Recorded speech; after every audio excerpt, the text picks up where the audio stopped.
कांगड़ा के इतिहास के बारे में बात करते हैं, तो कांगड़ा का ही पुराना नाम त्रिगर्त हुआ करता था।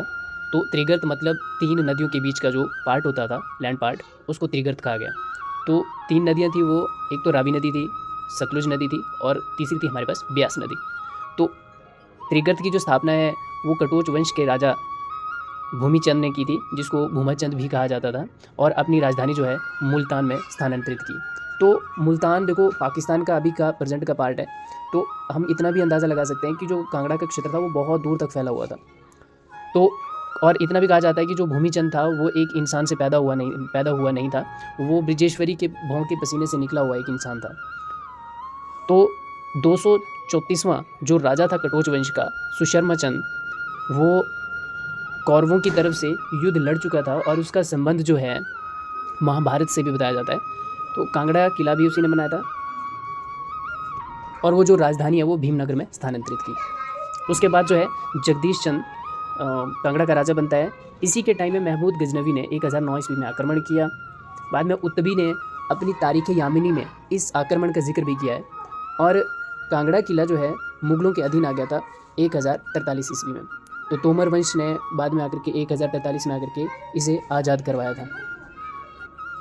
इसमें फैक्चुअल इन्फॉर्मेशन यही है कि जब 1170 ईस्वी में एक पद्म चंद्र नाम का एक राजा हुआ करता था, तो उसका एक छोटा भाई था। उन दोनों के बीच में कुछ पता नहीं अनबन होगी, तो छोटा भाई नाराज़ होकर के जसवां रियासत की जो उसने स्थापना की थी। तो याद रखना है कि जसवां रियासत जो है कांगड़ा की ऐसी पहली रियासत है जो सबसे अलग होकर के बनी थी। तो उसके बाद जो राजा है लक्ष्मण चंद्र आता है, तो इसने 2 शिलालेख लिखे थे जो कि शारदा लिपि में थे और बैजनाथ में इसके जो है प्रमाण मिलते हैं, जो कि पुराने नाम में किरग्राम के नाम से जाना जाता था। फिर पृथ्वी चंद्र जो है कांगड़ा का राजा बनता है। तो मोहम्मद तुगलक के आक्रमण के समय जो ये राजा हुआ करता था और तुगलक ने जो है नगरकोट पे 1337 ईस्वी में आक्रमण किया था। फिर उस जिसमें कि पृथ्वी की हार होती है और मोहम्मद तुगलक जो है जीत जाता है। बाद में क्या होता है कि कांगड़ा किला जो है पृथ्वी सिंह को वापस दे देता है। क्योंकि पहाड़ी राज्यों को मुगल की सल्तनत जो है या तुगलक सल्तनत, जितने भी बाहर के दिल्ली के सुल्तान हुआ करते थे, वो चाहते थे कि पहाड़ी राज्यों पे भी हमारी पकड़ हो। तो इसी करके जो है वो इसको वापस दे देता है और साथ में ज्वाला मंदिर पे भी कोई नुकसान नहीं पहुंचाता है। बाद में जो है रूपचंद जो है राजा बनता है। अरे रूपचंद जो था एक अजीब किस्म का राजा हुआ करता था। इसकी कुछ अजीब कहानी थी, क्योंकि इसका जो काम हुआ करता था हमेशा हर जगह पे लूटपाट करना ही हुआ करता था। तो दिल्ली की सीमाओं तक इसने लूटपाट करनी शुरू कर दी। तो उस टाइम में दिल्ली का जो सुल्तान हुआ करता था वो फिरोज शाह हुआ करता था। तो वो क्या हो गया कि एक बार नाराज़ हो गया, क्योंकि शाहबुद्दीन जो जम्मू कश्मीर का राजा हुआ करता था उस टाइम में, तो उसके साथ युद्ध हो गया था रूपचंद का। तो इसी को लेकर के कि भाई एक तो दिल्ली की सीमाओं तक वो अपना राज्य बढ़ा रहा है, तो उससे नाराज़ होकर के 1365 ईस्वी में फिरोज शाह तुगलक ने इसके ऊपर आक्रमण कर दिया और 6 महीने तक ये युद्ध जो है चलता रहा। तो बाद में जो 1300 ग्रंथ थी ज्वालामुखी से, वो वहाँ से ले जाता है और इजुद्दीन खालिद खानी ने उसकी जो ट्रांसलेशन है वो फ़ारसी में करी थी और दलील फिरोज शाही में के नाम से भी इसको जाना जाता है। तो धर्मचंद नाटक में रूपचंद का वर्णन बहुत ही अच्छे से दिया गया है। बाद में नगरकोट जो किला है वो लूट नहीं पाता है, क्योंकि वो था तो शिवालिक का ही एरिया, मगर थोड़ा हाइट पे था, तो शायद वहाँ तक नहीं पहुँच पाया था वो, या उसको पता नहीं लगा था इस चीज़ का, तो वहाँ तक वो पहुँच नहीं पाता है। फिर उसके बाद जो है सागरचंद कांगड़ा का राजा बनता है, जो कि नसीरुद्दीन का समकालीन होता है और फिरोज शाह का जो है नसीरुद्दीन बेटा होता है। तो कुछ अनबन होने के कारण वो कांगड़ा किले में आकर के शरण ले लेता है 1388 ईस्वी में, और 1399 ईस्वी तक जो है वो कांगड़ा किले पे ही रहता है। उसके बाद जो है मेघचंद कांगड़ा का राजा बनता है। तो इसी के टाइम में तैमूरलंग जो है शिवालिक की पहाड़ियों को लूटना शुरू कर देता है 1399 ईस्वी में। यहाँ तक कि नूरपुर को भी उसने लूटा था, तैमूरलंग ने लूटा था, जिसका नाम जो था धमेरी था पुराना नाम। तो उसमें क्या होता है कि हिंदूर का राजा होता है आलमचंद, उसकी मदद से जो है तैमूरलंग जो है नूरपुर को भी लूट लेता है। तो इसके बाद जो है हरिचंद जो है वहाँ का राजा बनता है। अच्छा, हरिचंद के पीछे की एक छोटी सी स्टोरी है। तो उसमें क्या होता है कि हरिचंद शिकार पे निकल जाता है, हड़सर में शिकार के ऊपर निकल जाता है अपने सैनिकों के साथ। कुछ सैनिक उठाता है और शिकार पे निकलता है, क्योंकि उस टाइम के जो राजा रजवाड़े हुआ करते थे उनको शिकार करने का बहुत ज़्यादा शौक हुआ करता था। तो वो निकल जाते हैं। जैसे शिकार पे जाते हैं तो शिकार में जाते जाते एक जगह जो हरिचंद होता है राजा होता है, वो एक कुएं में गिर जाता है। ठीक है, उससे क्या होता है कि सैनिकों को पता नहीं लगता है कि वहाँ कुएं में गिरा है कि पता नहीं कहाँ है वो। तो वैसे करते करते सैनिक ढूंढते फिरते हैं, तो सैनिकों को मिलता नहीं है राजा। हरिहर जो है हरिचंद जो है नहीं मिलता है। तो उससे क्या होता है कि 21-22 दिन तक उसका वेट करते हैं, ढूंढते हैं, कहीं नहीं मिलता है। तो उसके बाद जो राजा है वो बन जाता है उसका छोटा भाई करमचंद, क्योंकि वहाँ के जो प्रजा थे, सैनिक थे, वो चाहते थे कि करमचंद जो है वो राज्य की जो है डोर संभाले। तो उसके बाद उसका भाई बन जाता है। तो एक व्यापारी होता है, तो वो उस रास्ते से जाता है जहाँ से शिकार करते करते हरिचंद जो है कुआं में गिरता है, तो वो उससे उसे मिल जाता है। तो बाद में आकर के वो आता है वापस, जब अपनी त्रिगर्त रियासत में आता है, तो वहाँ देखता है तो उसका छोटा भाई जो था वो गद्दी पे बैठा हुआ। तो उस चीज़ से वो कुछ नहीं करता और वो एक दूसरी जगह चला जाता है, जिसे कि उसने एक हरिपुर नामक रियासत जो है उसने स्थापित की 1405 ईस्वी में। बाद में जाकर के वही चीज़ जो है गुलेर के नाम से फेमस हुई। तो वहाँ पे एक दुर्ग भी बनाता है वो। फिर उसके बाद धर्मचंद आता है। उसका जो धर्मचंद आता है, तो धर्मचंद के जो समकालीन होते हैं वो थे हुमायूं और शेरशाह सूरी। तो शेरशाह सूरी का एक सेना अध्यक्ष होता है ख्वास खां, वो आक्रमण के लिए उसको भेज देता है त्रिगर्त रियासत पे। तो उसी टाइम से जो कांगड़ा में जो है पहाड़ी रियासतों में जो होता है मुगलों का शासन शुरू हो जाता है। क्यों? क्योंकि कहलूर का राजा होता है जो कि इसकी मदद करता है। उसके बाद जाकर के जयचंद वहाँ का राजा बनता है। तो अकबर का समकालीन होता है जयचंद। तो अकबर जो है किसी चीज़ से नाराज़ होकर के उसे दिल्ली बुलाता है, लेकिन जयचंद जो दिल्ली नहीं जाता है, ठीक है, दिल्ली पहले नहीं जाता है। तो उसमें क्या होता है कि गुलेर का राजा होता है उस टाइम रामचंद, तो वो उसकी मदद करता है, अकबर की मदद करता है और उसे कैसे न कैसे करके दिल्ली पहुंचाता है। लेकिन जयचंद को ये चीज़ पता होती है कि मुझे या तो मार दिया जाएगा वहाँ पे या बंदी बना दिया जाएगा। तो वो अपने उसका जो बेटा होता है विधिचंद, वो विधिचंद को अपनी गद्दी पे बिठा करके चला जाता है। और 1527 में विद्रोह कर देता है विधिचंद, और उसको दबाने के लिए अकबर जो है कुली खान को त्रिगर्त भेजता है। और वो इतना कहता है कि जो नगरकोट है उसको विधिचंद से छीन करके बीरबल को ये गद्दी दे दो। अब बीरबल जो है चालाक था कि अगर हाँ मैं विधिचंद को कैसे या मार दूँ या कुछ न करवा दूँ, अगर मुगलों की सल्तनत यहाँ पहुँच जाती है तो वहाँ पे कुछ राज्य जो है बीरबल जो है वहाँ का राजा बन जाता है और कुछ राज्य जो इसका हो जाएगा। तो उस टाइम में जो सेना का नेतृत्व करता है वो करता है गोविंद चंद, जो गोविंद चंद जो है वहाँ का नेतृत्व करता है जसवा में।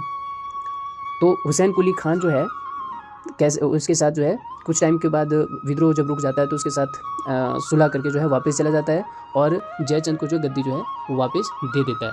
तो टोडरमल जो होता है उस टाइम की जो उसकी जागीर हुआ करती थी वो अकबर को भेज देता है। तो इसके बीच में जब भेज देता है तो वो 60 गांव कांगड़ा से और एक चंबा का रीलू जो है वो अकबर को दे देता है।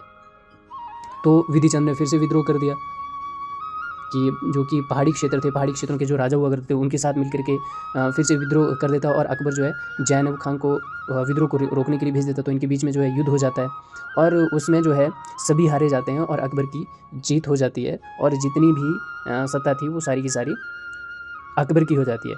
और बाद में क्या करता है कि अकबर जो है उस चीज़ को लौटा देता है। तो उसके बाद जो है विधि चंद का जो बेटा है त्रिलोक चंद, उसको जो है विधि चंद को अकबर के दरबार में रखना पड़ा, इसके बदले कि हाँ जितनी भी रियासत थी वो सारी बनी। उसके बाद जो त्रिलोक चंद वहाँ का राजा बनता है जो कि जहांगीर का समकालीन हुआ करता था। फिर हरिचंद जो है वहाँ का राजा बनता है। तो जहांगीर का समकालीन था एक तो, और ऊपर से जो जहांगीर ने मुर्तजा खां को अधिकार करने के लिए कांगड़ा में भेजा उसे। तो सूरजमल जो था सूरजमल ने बीच रास्ते में ही उन्हें रोक दिया और जब उसे रोका तो सूरजमल जो है बाद में चंबा भाग जाता है।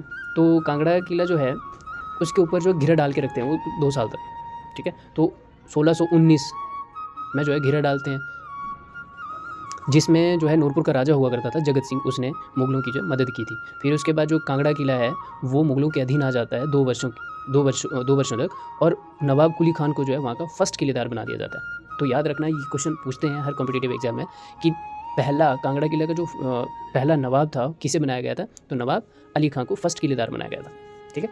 तो उसके बाद जहांगीर जो होता है कांगड़ा आया अपनी पत्नी के साथ, जहांगीर जो कांगड़ा आया था अपनी पत्नी के साथ, और किले के अंदर कांगड़ा किले के अंदर एक मस्जिद भी बनवाई थी और एक जहांगीर ने दरवाज़ा भी बनाया, जो कि बाद में आकर के जब संसार चंद आया तो उसने वो चीज़ हटा दी थी। संसार चंद के बारे में जब पढ़ेंगे तो इसके बारे में हम लोग बात करेंगे। तो उसके बाद क्या होता है, मियाँ चंद्रभान जो है वहाँ का राजा बनता है, त्रिगर्त का राजा बनता है। और गुरिल्ला वार जो है वो शुरू कर देता। गुरिल्ला वार का मतलब क्या होता है कि जब मुग़लों का राज होता है तो गुरिल्ला वार का मतलब होता है कि जंगलों से छिप करके आक्रमण करना, ठीक है। तो यही उसका काम था कि मुग़लों को लूटना उसने शुरू कर दिया।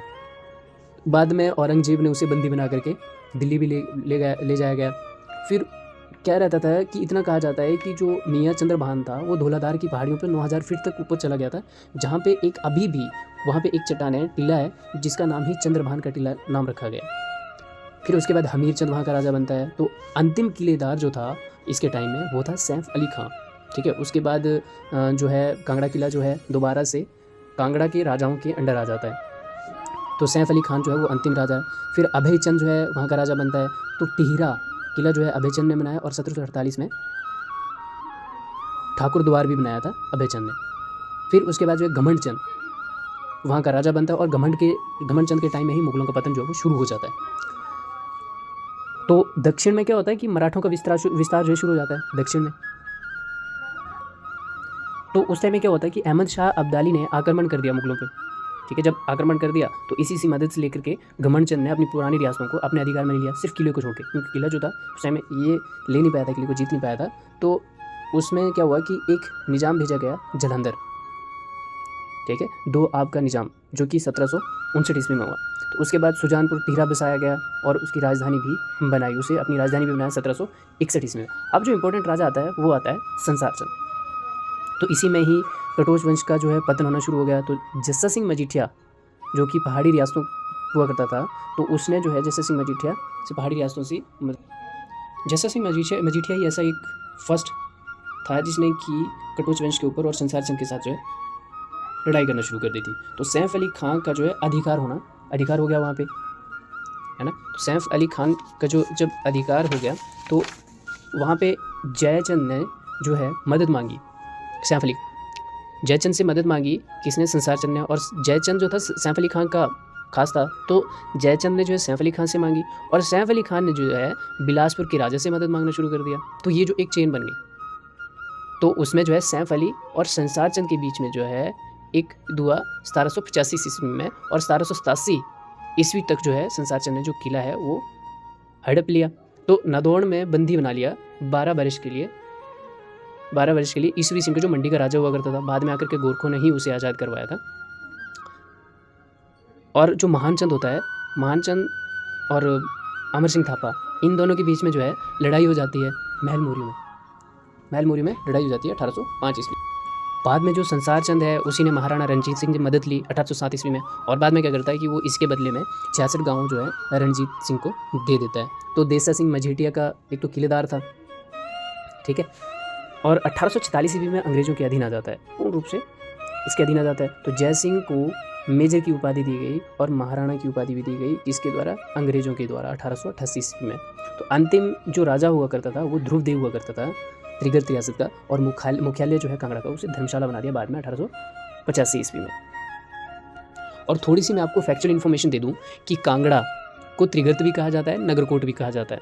तो त्रिगर्त से इतना कन्फ्यूज़ नहीं होना है, क्योंकि त्रिगर्त जो एक तो मैंने पहले बताया कि 3 नदियों के बीच का एक पार्ट हुआ करता है, और कांगड़ा नाम पड़ा बाद में आकर के, क्योंकि जलंधर नाम का एक राक्षस हुआ करता था। तो जब भगवान ने उसे मारा था तो उसका कान जो है कांगड़ा में आकर के गिरा था, इसीलिए उसका नाम जो है कांगड़ा रह गया। और कांगड़ा का जो लिख मिलते हैं वो महाभारत से भी जुड़े हैं, पुराण में भी है और राजतरंगिणी में भी है। आप सबसे पहले तो इसना कि अष्टाध्यायी जो कि पाणिनि की बुक है, उसमें जो कांगड़ा का पार्ट है, कांगड़ा को ही आयुध जीवी संघ के नाम से जाना जाता है। तो आयुध संघ जीवी का मतलब होता है कि युद्धों से जीता गया जो एरिया होता है उसे कहते हैं। तो यहाँ पे जो एक आईने अकबरी है वो अबुल फजल के द्वारा लिखी गई थी, तो उसमें जलंधर को बिष्ट जलंधर के नाम से जाना गया। तो यात्री भी आए थे यहाँ पे, यूरोपीय यात्री। तो इसमें जो थॉमस आया था वो 1615 ईस्वी में आया। फिर उसके बाद थेवेनार आया जो कि 1666 ईस्वी में आया। फिर फास्टर भी आया था 2 बार, जो कि 1783 और 1935 ईस्वी में कांगड़ा आया था। फिर मूरक्राफ्ट जो था वो 1852 आया। ये याद रखना कि वो फास्टर था और जो मूरक्राफ्ट था, ये दोनों जो हैं कांगड़ा के बाहर से निकल गए थे, लेकिन वहाँ माना जाता है कि कांगड़ा आए थे। फिर उसके बाद विघ्ने जो है 1835 ईस्वी में कांगड़ा आया था। Thank you.